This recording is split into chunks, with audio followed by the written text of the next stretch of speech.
Welcome back to Core Conversations. Today, we're getting into something a lot of real estate executives and property managers are actively wrestling with: offshoring.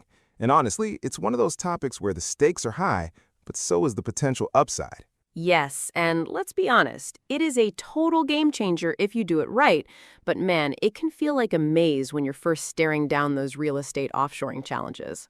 The market right now demands so much operational agility. Everyone's looking to streamline property management, lease documentation, and accounting, but it's not exactly a walk in the park. What's the biggest hurdle you see people hitting right out of the gate? Oh, hands down, finding the right people who actually get the industry. Real estate isn't just basic admin work. You need people who understand MLS platforms, lease agreements, and Western property practices. If you hire someone who doesn't know a security deposit from a lease renewal, you're in for a headache. Yeah, that makes sense. It's a very specific language. So how do executives sidestep that pitfall? You have to look at regions with a proven track record in the asset class. That's why the Philippines is such a powerhouse for this. The professionals there are already super familiar with Western property processes, contracts, and tenant communication.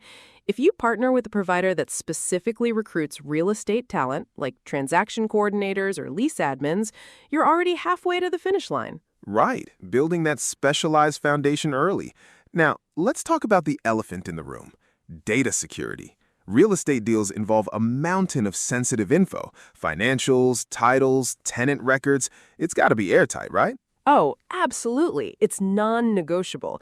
You're dealing with GDPR, CCPA, and compliance frameworks like the Data Privacy Act. If you're an executive, you can't just assume things are safe. You need to make sure your offshore provider is using end-to-end encryption, secure document sharing, and ideally ISO 27001 certified systems. Treat your offshore team's data security with the exact same strictness you do your local office. Makes total sense. Keep it locked down. Another thing I hear a lot about is the cultural and communication gap. When you have teams working across different time zones, things can get lost in translation pretty quickly. Oh, for sure, but it's totally fixable. It really comes down to setting super clear expectations right from day one. You want to bridge that gap with cultural training on both sides.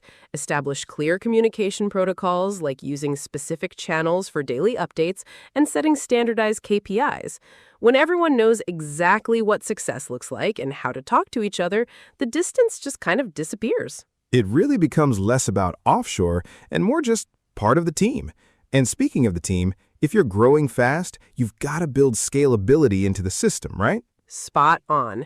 You don't want to build a system that breaks the second your portfolio grows.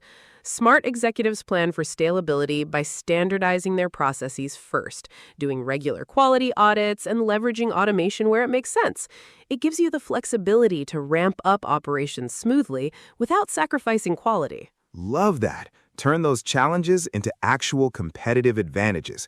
Well, this has been an awesome chat and a lot of great takeaways for anyone trying to navigate global real estate challenges. For anyone out there who wants to dive deeper into this or has questions about tackling real estate offshoring, definitely reach out or visit our website at onecoredevit.com. Thanks for listening. Catch you guys on the next episode of Core Conversations.